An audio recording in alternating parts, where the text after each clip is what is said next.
A 737 crashes into a small turboprop sitting on a runway, completely mangling it. It was as if we were in the middle of a big fireball. 2 months after 9/11, an Airbus 300 crashes, its tail mysteriously breaking off. How much blood has to be spilled before we take corrective action? Safety does have a price. An L-1011 jumbo jet unexpectedly loses altitude and plunges into the Everglades.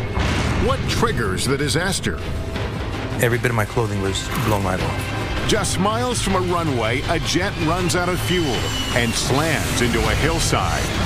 It doesn't take an aeronautics expert to know that if your engines go off, it's difficult to fly.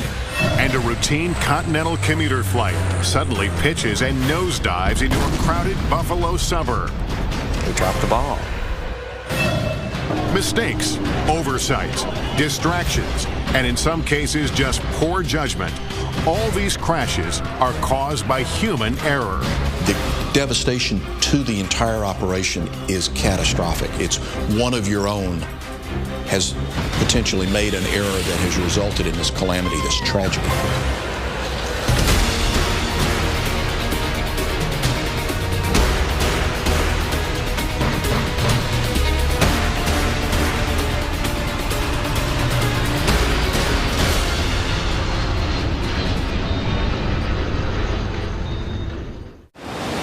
There are many reasons why planes crash: poor weather conditions, mechanical difficulties, and structural failures.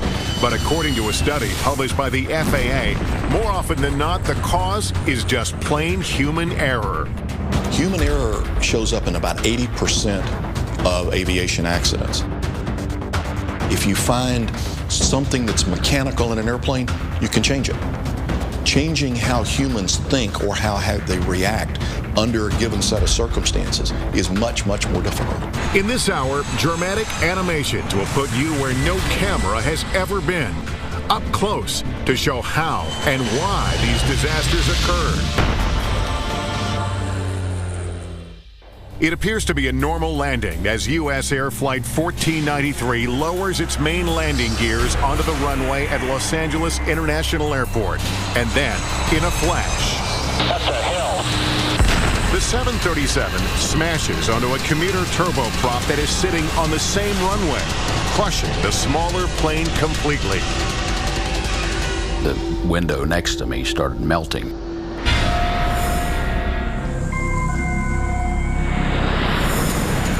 In the early evening of February 1st, 1991, SkyWest Flight 5569, a turboprop carrying 10 passengers and 2 crew members, taxis toward an intersection of runway 24 left. Intersection departures, with particularly for a turboprop, was a means to make their flight more effective, and they could get off the ground faster. At 6:04 p.m., an air traffic controller clears SkyWest onto the runway, but advises the plane to hold its position. And at that point is where one of the big causes of this accident sequence occur. She does not immediately clear them for takeoff. There's a delay. Every second that goes by, there's a mounting threat. That's because minutes earlier, U.S. Air Flight 1493, a 737 that began its journey in Syracuse, New York, had been cleared to land on that same runway. All they see is the menagerie of lights. It looks, in their mental picture, it looks like a normal landing runway. And as they're flying closer and closer, they still can't discern airplane lights from runway lights. They're all the same color. The Boeing 737's main landing gears touch down. Then, as the nose lowers, the landing lights reveal the turboprop. That's the first time the captain sees the plane. That's a hill. There's an explosion on impact, and the small plane bursts into flames. But the 737 can't stop. At 70 miles per hour, it skids and finally crashes into an abandoned firehouse. The floor was heaving, and the smoke burst right in front of my jump seat. It was as if we were in the middle of a big fireball. Every passenger window was illuminated orange. but I can see every passenger that can possibly have a view of me staring at me, looking for an answer. Flight attendants began shouting orders to evacuate, but because of the raging fire, none of the left exit doors can be used. The front right exit door is damaged and won't stay open. Only a few are able to escape from there. We jumped off the aircraft. I pushed the first person off the aircraft because I figure it's either you break your leg or you will not see your legs. The right wing exit becomes blocked, leaving only one more exit for passengers to escape, the right rear exit. In all, 67 of the 89 passengers and crew make it out alive. But not everyone makes it through the exit doors.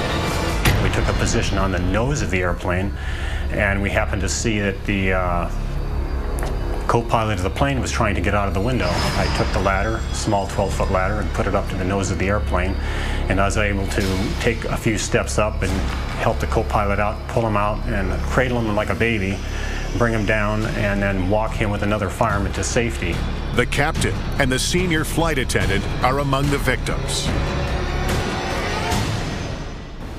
I remember feeling just a lot of sorrow. That 2 of my crew members died, that so many passengers died. With the focus on the 737, few even know there's a crushed turboprop underneath it. The small plane is twisted and mangled beyond recognition. There are no survivors. I did not know that we hit another aircraft until we were in the terminal, and they were doing triage on us. And I asked about the crew, and they said, "Which crew?" Investigators immediately began the grim task of finding out what went wrong. John Cox, who is now an MSNBC aviation analyst, was an investigator for the Airline Pilots Association at the time. As an aircraft accident investigator, it's one of the tougher ones that I have worked because there were still, some of the bodies were still in there. These things are always catastrophic to work, but it is absolutely vital that a group of people do this job so that we understand what happened and don't have a reoccurrence. While poor visibility from the tower to the runway and glare shining into the tower are part of the problem, investigators focus on air traffic control. Air traffic controllers, as a matter of routine, multitask. 929, take Victor, right turn 31 right and hold short of Whiskey. They're issuing landing clearances, takeoff clearances, so the multitasking on that evening would not have been unusual. It is very unusual for a controller not to remember that they have an airplane in position on a runway. But according to the NTSB, that is exactly what happened. It turns out that the local controller simply forgot that SkyWest was sitting on the runway intersection. There were some things that were going on that did get her distracted. 1493 checked in. She looked. The runway end was clear, and it was just a human error. I wouldn't expect that anyone on the SkyWest to have ever understood what happened. It was instantaneous.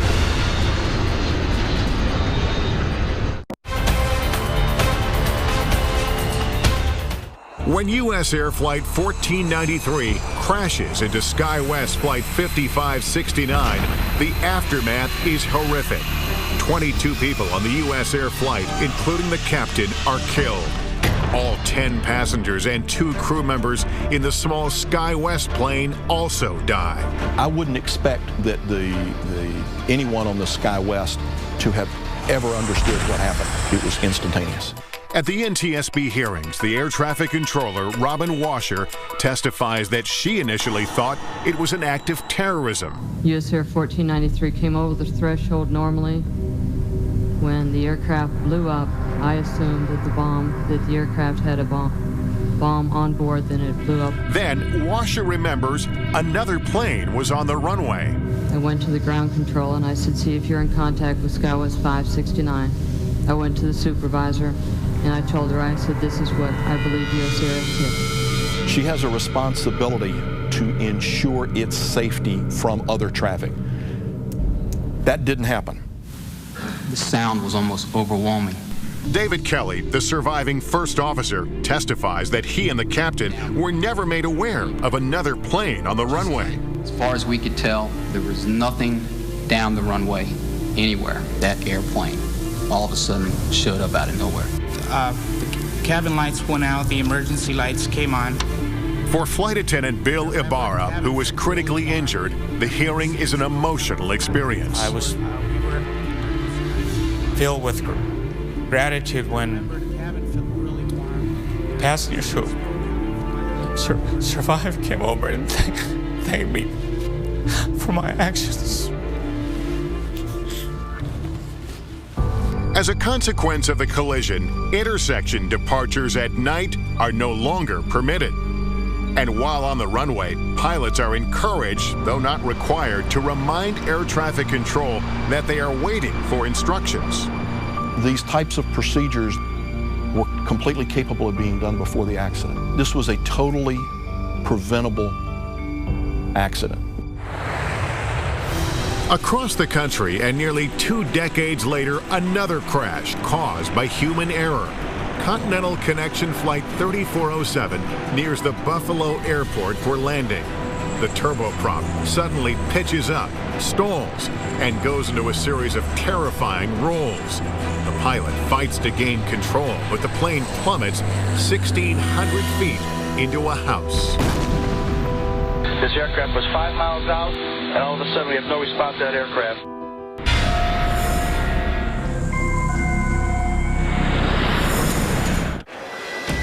February 12, 2009. Winter storms delay Flight 3407 for 2 hours at Newark International Airport in New Jersey. Once it departs, the flight takes only an hour to Buffalo. But 3 miles from the runway, the captain runs into problems.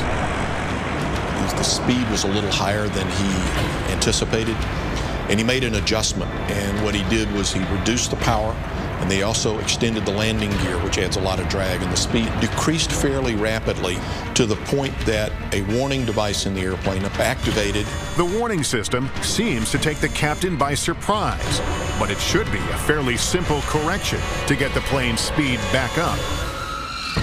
Instead of letting the airplane's nose drop to build up that airspeed, he gave it full power and lifted the nose up. He should have done the exact opposite thing. Planes generally fly at a slight nose-up angle. This makes air move faster over the top of the wing than the bottom. This creates the important difference in pressure needed for lift, which allows planes to fly. But with too much pitch, the air pushes against the wing, not flowing across it, causing the plane to stall. And when it stalled, the airplane became unstable. It rolled off to one side, then another. He continued to have the nose up. The plane's stall protection system tries to take over by lowering the nose to gain airspeed. But the captain repeatedly pulls the nose back up, essentially putting the plane back into a stall. After 3 stalls, recovery is impossible. The plane crashes in the town of Clarence Center, 5 miles northeast of the Buffalo Airport. Everyone on board is killed, as well as 1 man on the ground. One of the victims is the daughter of former Continental pilot Mike Loftus. Mallow was going up to a reunion game. Basically, it was a alumni game at Buffalo State College for the women's program. I think I turned the TV on that night to watch it for a brief moment, and that was when I had all those flames, and I turned the TV off.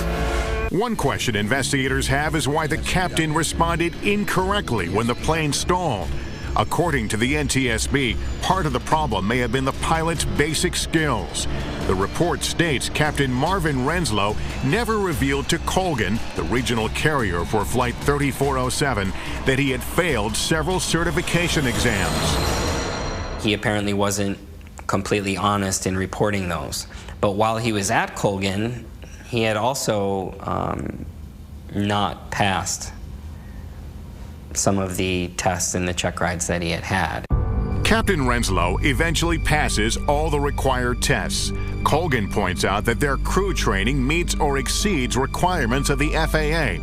But former Inspector General of the Department of Transportation, Mary Schiavo, points to what she sees as a problem with the regional airlines in general: cost-cutting. Their whole model, business model, is to fly inexpensive aircraft and save a lot of money because they have a fixed price contract. So if they can fly cheap planes cheaply, they make money under their contract. If they have more expensive pilots and more expensive planes, they don't. The Regional Airlines Association disputes that and told NBC News their focus is on safety, professionalism, and reliability of service. Still, there are differences within the industry on how much flying time is required to pilot a commercial airplane. You can be done with those ratings in as little as 350 hours of experience. And what happens is when people get out of flight school and they have their required government ratings, they then move on to the regionals because that's who hires them. While major airlines usually pay better, they also demand that new hires have 1,500 flight hours or more. Further blame could lie with how Colgan trained its pilots on the Q400 stall protection system. Although it satisfied FAA standards, some of the training was done solely in a classroom setting, not hands-on. 15 minutes, that's all they're asking out of a training program, and they didn't even do that.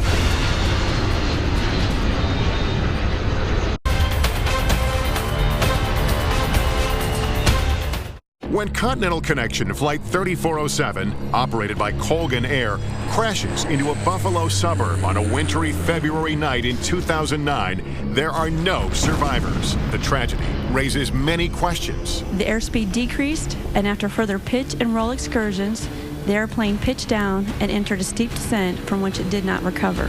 One question investigators have is why the captain responded incorrectly when the plane stalled. According to the NTSB, part of the problem may have been the pilot's basic skills. The NTSB report also focuses on crew fatigue. Both the captain and co-pilot spent the night not in a hotel or their own beds, but instead in a crew lounge, against Colgan policy. And once behind the controls, they violated the sterile cockpit rule, which may have been the cause of their distraction. During takeoffs and approach to landings, the pilot and the co-pilot, the entire crew, can talk about nothing but the flight at hand. The idle conversation that was going on seems to have distracted them long enough for the aircraft to get to that point where it was a jarring moment that caused them to react. The crash sparks enough debate that in the summer of 2010, the president signs a bill passed by Congress requiring commercial pilots have a minimum of 1,500 hours of flying time. But even beyond that, there are a score of other safety provisions. They would require the FAA to get much more tough on pilot fatigue. They would require that the airlines disclose who's actually operating their flights so that no longer could people buy a ticket on Colgan without knowing it. So this legislation is very significant. The companies let them down a lot. They didn't give them the tools they needed, I think, is really what it came down to. You got two relatively inexperienced pilots. It's the fact of life. 8 years earlier, there was another air disaster over New York, also caused by human error. An Airbus A300 takes off from JFK Airport to Santo Domingo in the Dominican Republic. Soon after takeoff, the plane encounters severe turbulence. It rolls, pitches, and then suddenly the tail snaps off. The plane nosedives into a residential area in Queens, New York. All the people that were on that airplane went for a very harrowing ride in the last minute of flight going into the ground. All 260 people on board are killed, as well as 5 people on the ground, leaving investigators wondering how and why the tail would snap off an airplane.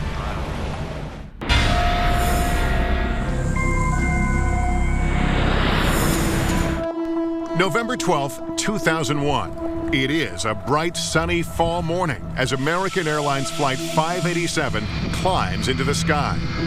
In the cockpit are two experienced pilots, co-pilot Stan Mullen and Captain Ed States. He loved to get in the airplane. He loved to be in charge. He respected everybody's job, everybody's role. The co-pilot is flying the plane that is about 5 miles behind a 747 on its way to Japan. On the Aircraft 587 Heavy, 1,300 feet, we're climbing to 5,000. Since the Airbus is climbing faster than the plane in front of it, Flight 587 quickly flies into the 747's wake, causing the American Airlines plane to experience turbulence. This in itself is not uncommon. Airplane wakes are very similar to the wakes made by boats or ships. It's a displacement as the vehicle passes through this fluid, in one case water, in one case air. This FAA simulation illustrates a different jet flying into wake turbulence. The wingtips from the lead plane create what is known as a wake vortex. You can think of it as a very large cone coming back off the tip of the leading airplane. And if the trailing airplane intercepts that cone, you'll feel choppiness. Typically, the encounters are very brief, but you can hit them multiple times. And that is exactly what happens with Flight 587.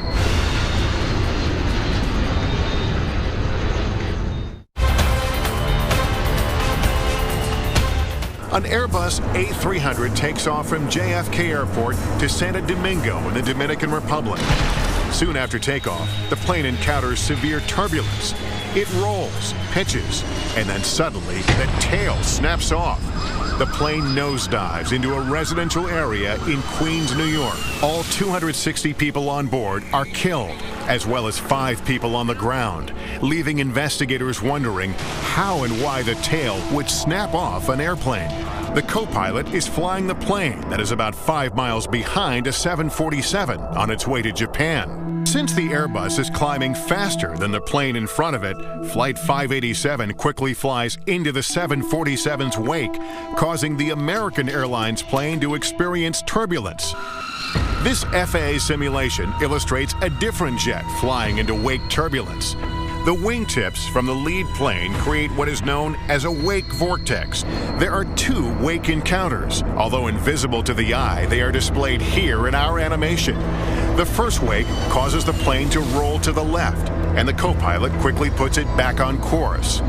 But then, 15 seconds later, the plane is caught in a second wake. When this pilot got into the wake turbulence, the airplane started to roll.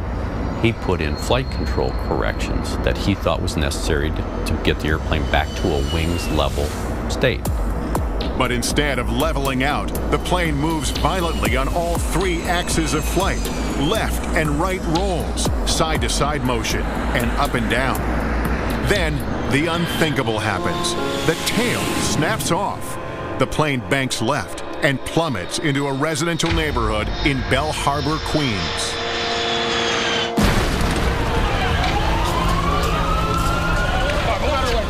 Just 2 minutes and 24 seconds after a routine takeoff, everyone on Flight 587 is gone.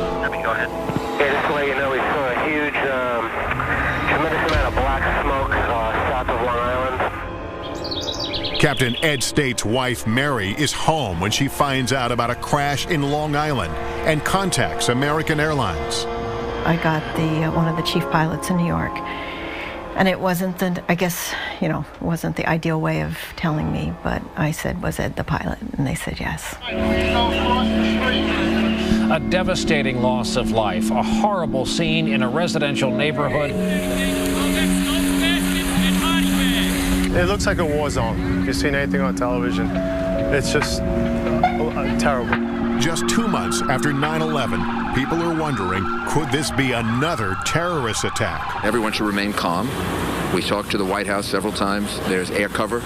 In this anxious climate, the NTSB works to find the reason the tail of the plane broke off. The scars from 9/11 are still very raw. The industry was recovering. Traffic was down. People were apprehensive. It was a period of time that, after 40 years of being in the industry, I've never seen before or since. I see the plane. The engine fall down. 2 months after the attack, another plane is down.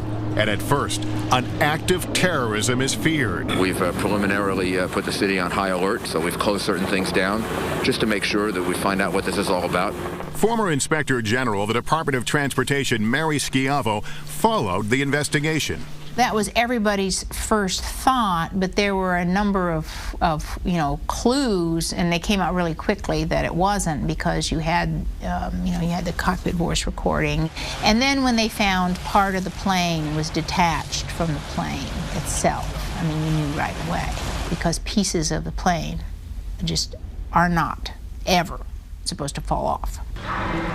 Once terrorism is eliminated as the cause, investigators focus on why the tail broke off. It takes more than 2 years before the NTSB findings are released. According to the report, the cause of the crash is the separation of the tail or vertical stabilizer due to the first officer's excessive use of the rudder pedal.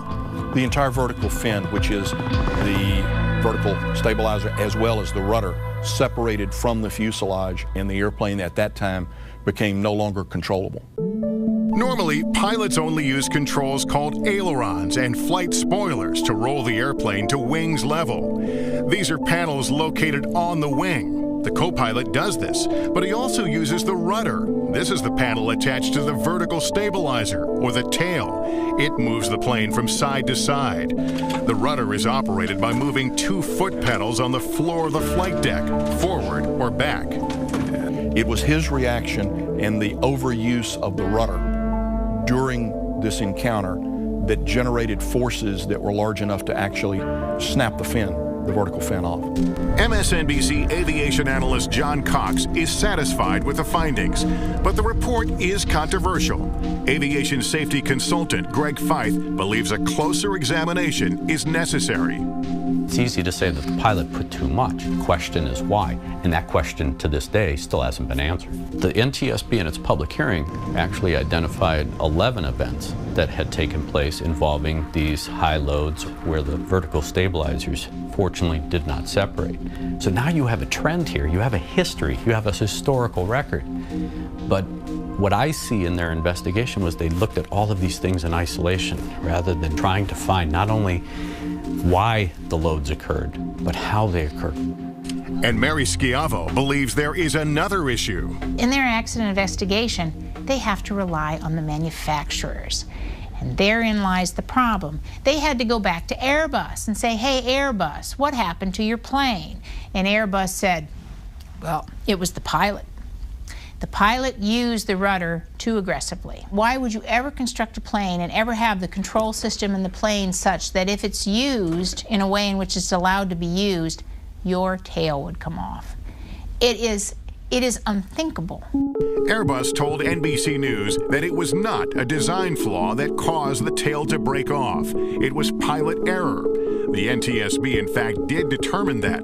It also found that the American Airlines training program overemphasized the use of the rudder pedal inputs. Going a step further, John Cox says the rudder should never be used in wake turbulence. The best response would have been to let the airplane's natural stability work through it. The airplanes are naturally very stable, and so put some control input in to bring the airplanes back toward wings level and let it fly out, and it'll settle right down. American Airlines told NBC News that it continues to be disappointed with the NTSB findings and believes that the design and rudder sensitivity were at fault. A decade after the crash, the report stands as written. But in August 2010, the NTSB started re-examining similar incidents and urged agencies to take a closer look at the rudder design. Pilots now understand you don't have to move the rudder that much as far as the pedals are concerned to create a large aerodynamic force. It's a powerful tool in helping the pilot in roll control. So be sensitive to the fact that, hey, if you're going to move this, you better use it as a last resort. But this knowledge came at a very steep cost. There is this adage out there in the aviation industry: how much blood has to be spilled before we take corrective action? Safety does have a price. Coming up, without warning, a plane crashes into the Everglades. The tail actually turned over, and when it did, the floor underneath me split and I dropped out.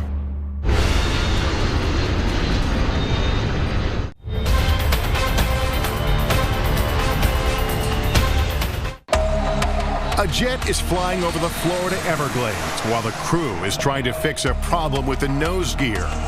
It shouldn't be a crisis situation, but it quickly becomes one. The L-1011 crashes into the swamp, killing more than 100 people. What amazed me was they said that it was unsurvivable. How do you come out of that?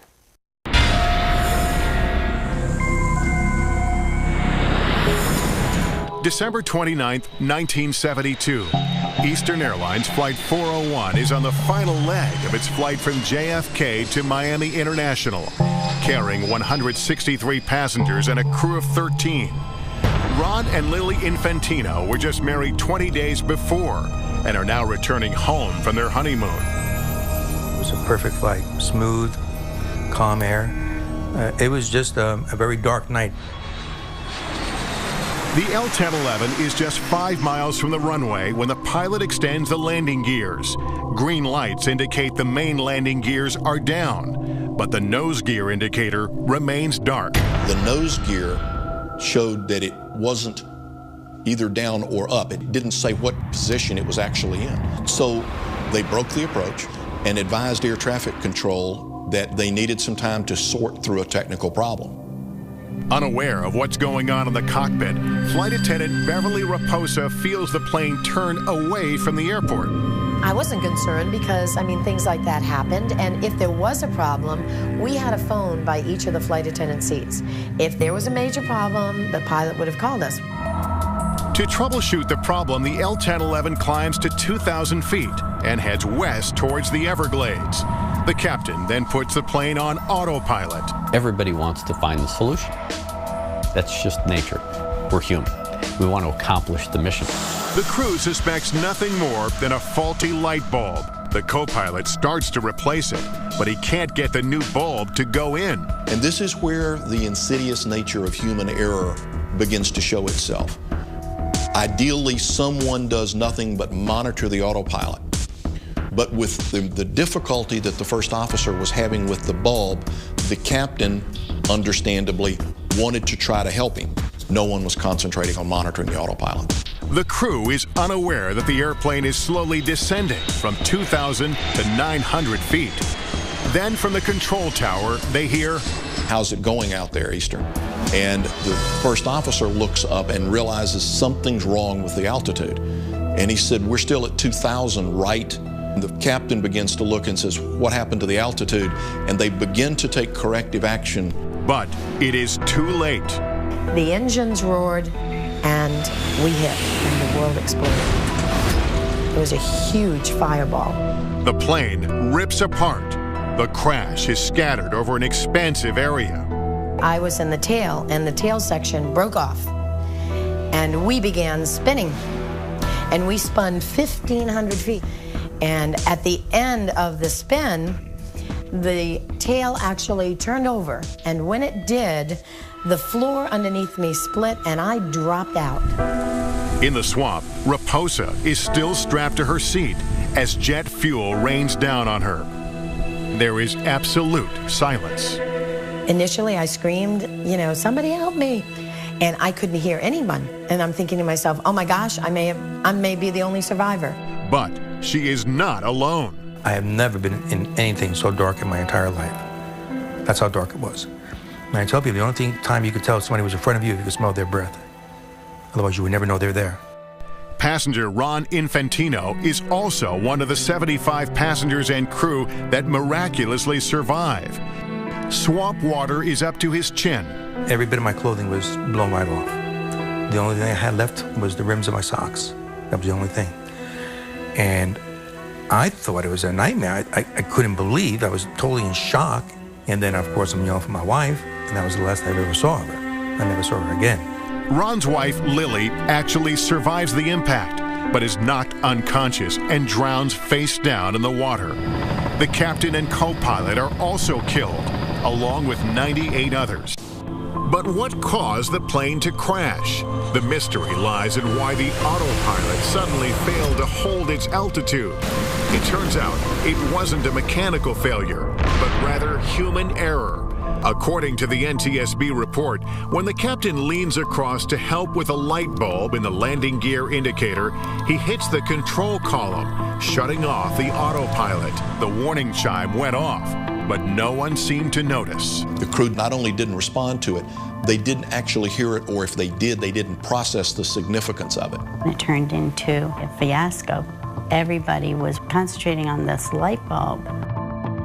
Further deepening the tragedy, investigators discovered the nose gear had been down the whole time. It should be noted that planes can still land safely with just the main landing gear like this. But aviation experts say the crew followed the correct procedure. Pilots always carry reserve fuel on the airplanes so that there wasn't a pressing time criticality of we have to go land now.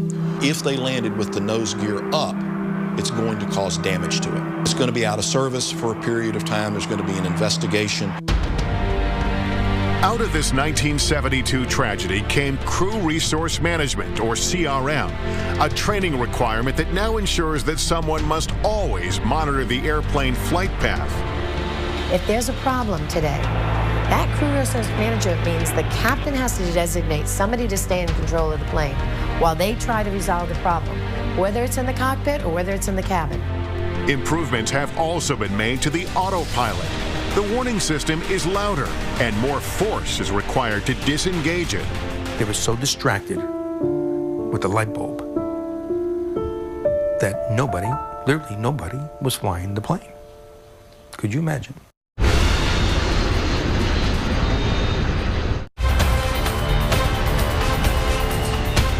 A Boeing 707 is just a few miles from its destination when all four of the plane's engines fail. Avianca 052, radar contact lost. The jet silently falls through the clouds, slamming into a wooded hill on Long Island, New York, killing 73 people on board. There are no mechanical failures, no structural problems of any kind.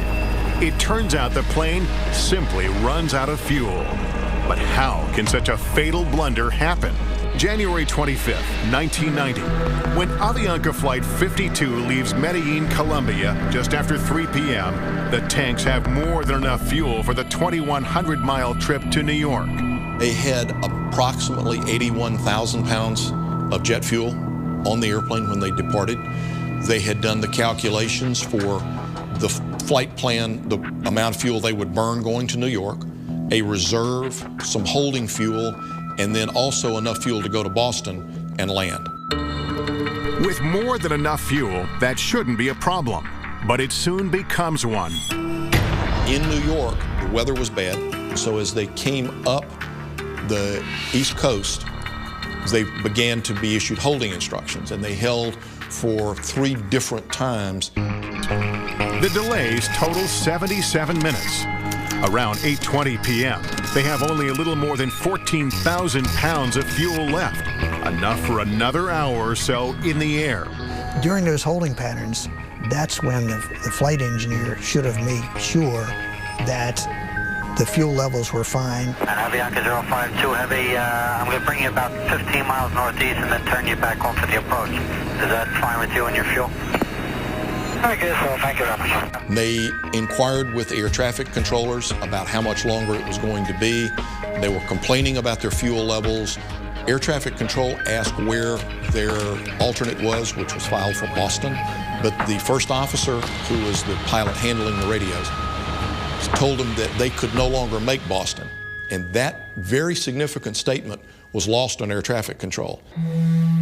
At 9:22 p.m., Avianca Flight 52 is finally cleared to land. But with an extremely low cloud ceiling above JFK and strong wind shear, the pilot misses the attempt. The plane is again diverted from the airport. Nowhere did the first officer ever use the word emergency. If that word had been used, they would have given them immediate priority to try to get them on the ground. Avianca 52, climb maintain 3,000. Negative, sir. We're just running out of fuel. We're good. Okay, 3,000, that'll be good. Okay. At 9:34 p.m., Flight 52 runs out of fuel.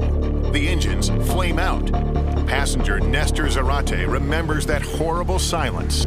The lack of that noise it's a horrendous impression because you have the wind against the fuselage. So at that moment, there was pandemonium.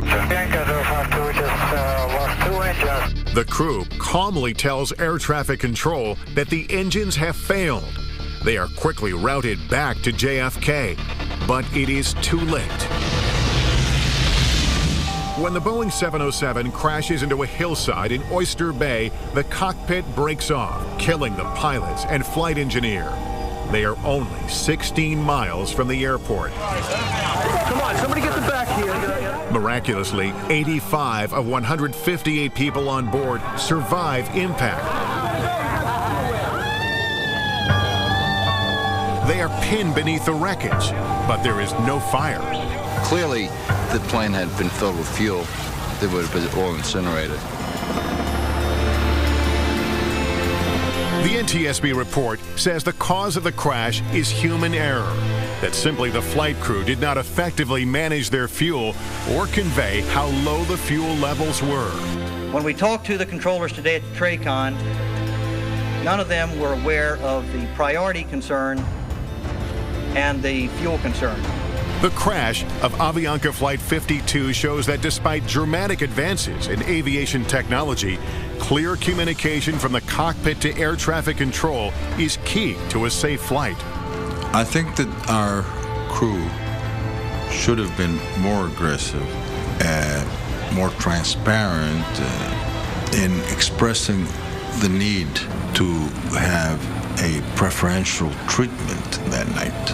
Astonishingly, many of these crashes, as we've seen, were survivable, but recovery can be a lifelong process. You'll be all right. Everybody was demolished physically and psychologically by the crash.